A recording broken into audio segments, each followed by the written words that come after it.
Voici notre dimension du Congolais, voici votre agence avec ingénieur Tonton Mwinga 16 mm. Papa na Kevin en agence 16. J'étais à Mila, Bazako, Kadesa, Kokola, toujours imité mais jamais égal. 16 mm. 16 mm. 16 mm. 16 mm.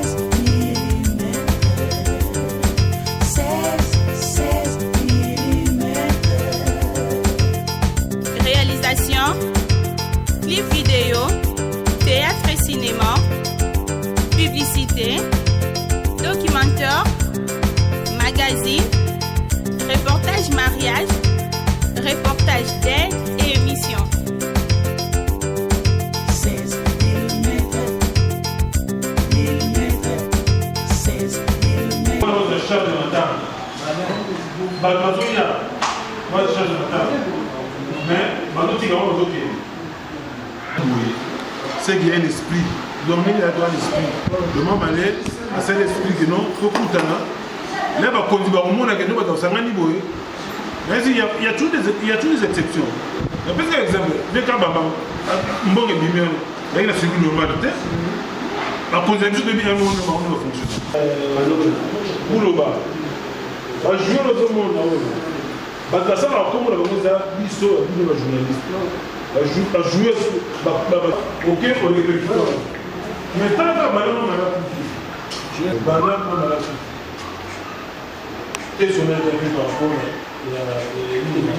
on peut savoir comment nous allons faire pour que tout au long de cette semaine la ministère va reprendre le passeport vraiment dans qui montre la job. On va faire bien dans la service. Non, on va sur qui vote. Non, on va sur le soir. On va qui vote. On va le dire à dire que bien. Dans le matin, on va combattre Samoa.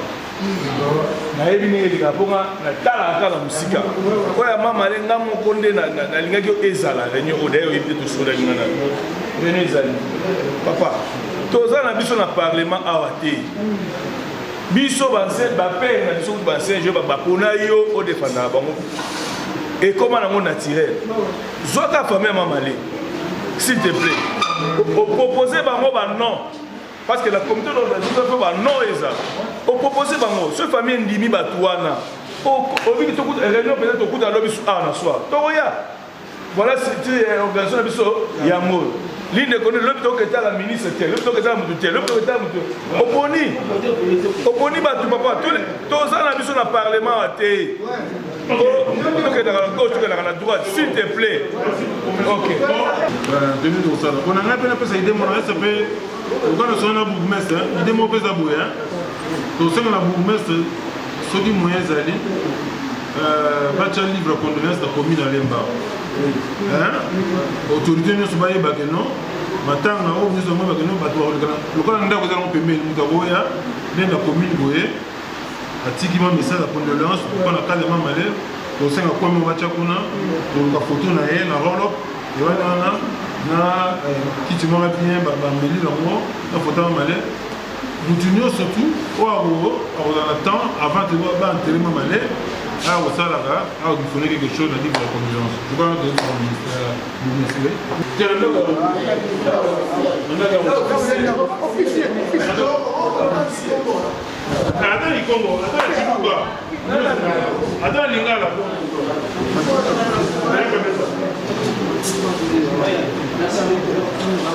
C'est une réunion préparatoire autour échantillon et un comité et qu'au Sangalanga va au bazar absent où ce qui sera fait ici sera adopté pour tout le monde. Lorsque je l'ai dit, vous vous rappelez très bien, nous nous sommes battus comme des démons lors de la mort et Poma. Vous vous rappelez très bien. J'étais dans l'organisation, tout s'est passé sans l'apport des personnes extérieures, entre autres le gouvernement, dans la fédération. Qu'est-ce qui s'est passé?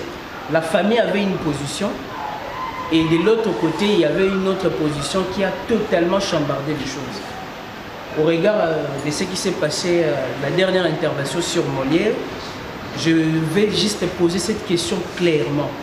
Est-ce que nous mettons sur pied un échantillon d'un comité qui sera totalement adopté ou il y aura une deuxième réunion pour qu'on ne puisse pas aller en ordre dispersé. Et deuxième autre préoccupation, au même moment où vous parlez ici au niveau de la maison communale, c'est une très bonne idée. À la fois, il y a des choses qui vont se tramer de gauche à droite. Je voulais, avec votre accompagnement et l'expérience, Makambo Ezo le Kasikoyo. Est-ce que nous devons agir selon le chronogramme où nous devons penser ou carrément en tenant compte qu'il y a pression extérieure? Parce qu'il y a le public qui veut plaire Mamadi. Et nous, les sportifs, nous avons une autre conception de la chose. Est-ce que tu as dit que na makamba affaire Covid, ou carrément, il faut avoir un avis pour avoir un programme qui respecte à tout prix la grandeur et en Moutakufi en tenant compte des paramètres sanitaires ou politiques ou carrément, je dirais, sécuritaires. Voilà un peu mes deux préoccupations. Je tiens compte, vous savez ce qui s'est passé avec la mort des Poma. Et Poma a été pleuré différemment de Vieux Kabamba, de Vendaï. Vous connaissez ce qui se passe, je ne vais pas parler d'autres détails ici, c'est honteux de voir ce qu'on a vu lors de la mort des Poma. La finalité ya nyonso oyo bacoach bali awa bastage bali awa toyebi kaka tozokosuka mpona makambo etali basportif. Je crois que naotosolema na Jacques bacomédien bakoma kozwa mwa vitesse oyo ekomoya mais nzambe asala makambo na ntango na ye, on ne sait jamais. Moi toyebi te première fois bana bajouer bakufa première fois tokutana boye mpona mamali, on ne sait pas derrière matango oyo qu'est-ce que nous allons revendiquer auprès du gouvernement? Peut-être qu'on va intervenir. Ok. Mais la structure, on va mettre en sous-code. C'est ça la structure. Ma famille à la carte. C'est ça la structure qui va piloter avec la famille jusqu'à l'obsèque. On appelle cette date à vendredi. Pour nous, vendredi. C'est une proposition. Pour nous, nous allons dire jusqu'à preuve du contraire. Date provisoirement pour le vendredi.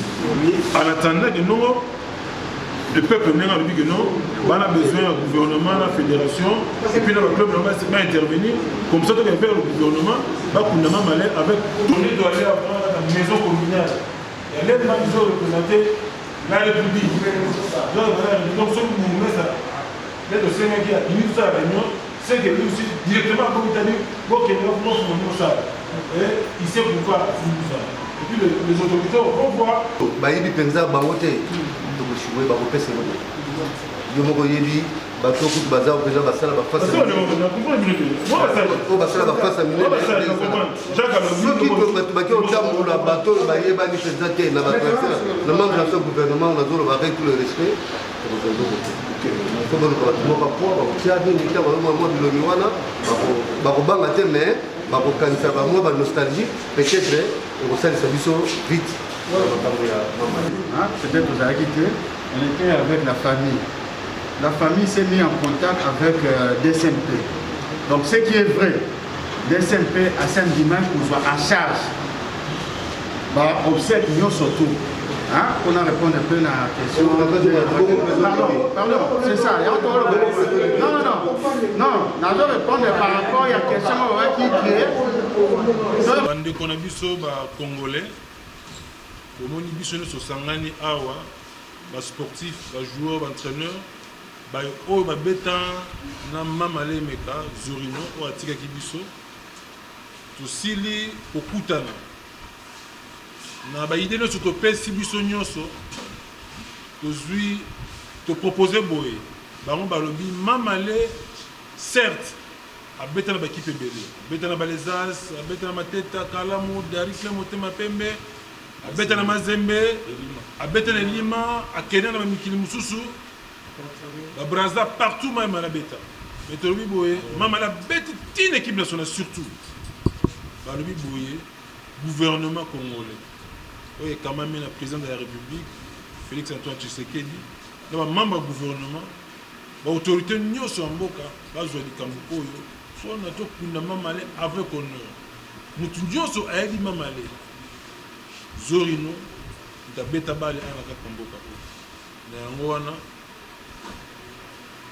tous au sein de le gouvernement, la Fédération Congolaise de Football Association, le président Omar et avec les autres.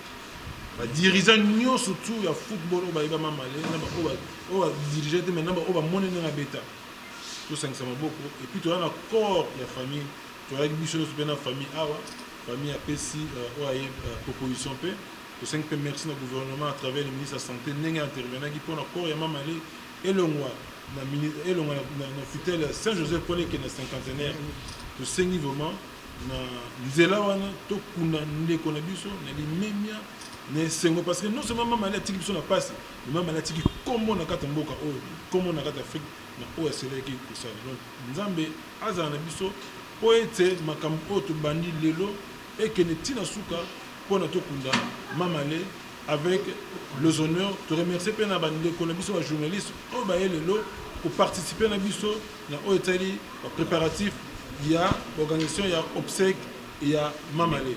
Donc, tout ce qui est vraiment le gouvernement de la République, à travers le président de la République, Constant Omar, il y a beaucoup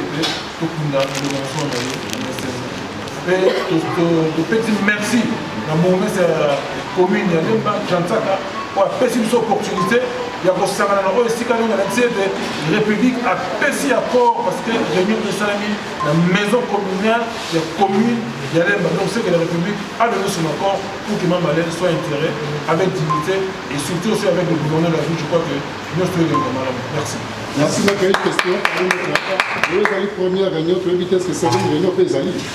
Oui, c'est une réunion parce qu'à partir de là, il y a un comité d'organisation et on travaille et on chapeauté par la famille et puis biso de Rodalana qu'on va accompagner le comité d'organisation. Toza na problème na bino biso pe tosala ka ba cité la moko yo tosala ka makambo malamu na kata mboko. Pourquoi kaka bokundaka na honneur ba artiste comédien. Papa bosa réception eloko ya munene biso. Likambo biso lelo kozwa ngai ndenge zwi mamale attention que zwi ngai bokosala ka ndenge wana bokanisa nano avec tout le respect que je vous biso mamale en honneur vraiment et kozala pe sengo na bino tango bapaya bakoyoka ke mamale kuna en honneur. Merci. Théomoni, la voix du peuple, c'est la voix de Dieu. Moni Bastriti, ils allaient belé. Donc, on a besoin, on a besoin que va focaliser attention de l'obsèque à Mamalé dans une partie qui est le gouvernement. Mais la vérité, c'est que nous avons l'organisation. C'est ça l'essentiel. Donc, Mamalé est une équipe belé. Si l'équipe est organisation, et puis son boulot. On peut avoir charge. Il y a Mamalé, il y a un comité d'organisation, il y a canaliser l'énergie dans le et puis, et quel niveau de famille, tu as la visibilité, tu as la défense que nous, Mamalé a intérêt. Raison pour laquelle tu as le gouvernement, le ministère du sport, chapeauté par Excellence Amos Aïbi, qui est réunion. Et puis, la président Omar, il est au courant. On peut savoir un rapport, parce que le leader dans la Cameroun, le canal de transmission. Il y a un sportif qui a dit que les joueurs cette fois-ci, c'est pour la première fois, pour la première fois, nous surtout pour canaliser les idées pour la Kayamamane. Donc c'est vraiment un signe trompé. Tout le monde dit que nous sommes les Kamalam. Alors, tout le monde a l'autorité souple. Tu félicite comme ministre de la Santé, qui s'investit dans le corps et dans l'hôpital cinquantenaire. Merci à ministre de la Santé. Et puis le bourgmestre de la commune, Yalemba, il n'a pas hésité.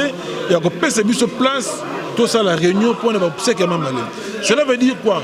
Donc la République, à travers le bourgmestre de la maison communale, a pésu go pour laquelle je crois que par la grâce de Dieu, nous sommes les camarades. Par la grâce de Dieu, nous sommes les camarades. Tout le monde, famille, est mécontent. Mécontent parce que le jour où Mamalé Koufaki, de l'autre côté, va passer certificat de décès. Après, l'Obi Nango, va déclarer Mamalé Kornaé, Zali, il y a Covid-19. Est-ce que l'autre côté, famille, Bazali, inquiet, bongo? Bon, moi, je suis africain. Dans l'Iwa, attention, il n'y a pas si surtout dans la famille. L'air de gouvernement Koufaki, il y a malade, il y a Covid. Peut-être la communication entre familles, il y a malade de famille, et puis ça qui va passer. Mais dans la minute où il y a une photo dans le langage moko. biso matuvo na langage ezala covid ezala malaria ezala soki maladie nini nyonso lobi kaka no mama atiki biso donc tokoluka so ya polémique wana te eloko kaka tolingi ezala bato bakufi na covid baza kaka bato surtout ezali mama le tokunda ye avec honor eloko tosengaka yango wana yango namonike ministre ya santé nde bayokaki ekoma mama le asala kombo abeta na kuma mboko moni ministre de santé eteni aye ko intervenir et je crois que ba ministre sport amos maloko intervenir na ministre na président Omar ba intervenir bango po ete to mema mamale dans les bonnes conditions to connait pe malamu.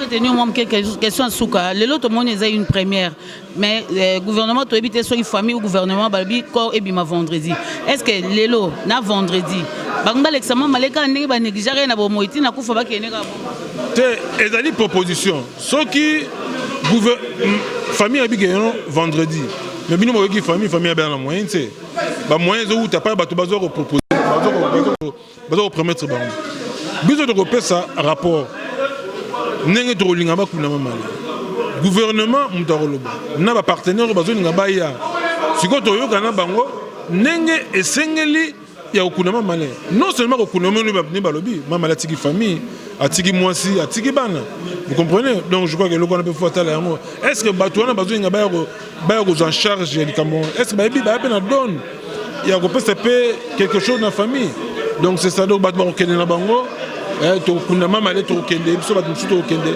mais famille tika la mwasi pe bana otanga si ya moyen comme ça baluka ne to ko ça en même temps tous en obligation ya koluka ko kunda ndeko na biso na ndenge ya malamu mama le to beti na équipe nationale to tomboli drapeau équipe ya mboka na biso mikolo na mama le alors mama le e ko sala nga plaisir mingi soki gouvernement a s'impliquer vraiment pour akunda ancien léopard avec beaucoup de dignité que ça l'a vraiment essengomi né ya moni présence na ngai awa na kati ya prise de contact réunion ya prise de contact on a bouto sa comité d'organisation l'obligé de mettre bana déjà pour ça la démarche qui s'impose ozalaka mutakundi basali honneur mutakundi basali honneur mais ne boza vivant boye bosenga honneur wana ah là c'est encore une autre débat oui. Mais bon, tu reçois tant sur la maramona après Kokunda, mais maintenant il faut tout ça focaliser dans nous, dans objectif très important et urgent. Tout qu'on a malé. Au Baramolobé c'est vrai, on a raison là. Ils appellent faute peut-être. Et puis il faut que il manque de reconnaissance. Parce que de Mouya Mayo, il y a équipe nationale avec amour et Mboka, sans argent. Tout sacrifier ma casse pour Mboka. Donc il faut que Mboka ait rendre biso à travers Mouninga na biso Mamale. Voici notre dimension, les Congolais, voici votre agence avec ingénieur Tonton Mwinga 7 mm. Papa na Kevin, agence 16, j'étais à Mila, Bazako, Katesa, Kokola, toujours imité mais jamais égal. 16 mm. 16 mm. 16 mm. 16 mm. Réalisation, clip vidéo, théâtre et cinéma, publicité, documentaire, magazine, reportage mariage, reportage d'aide et émission.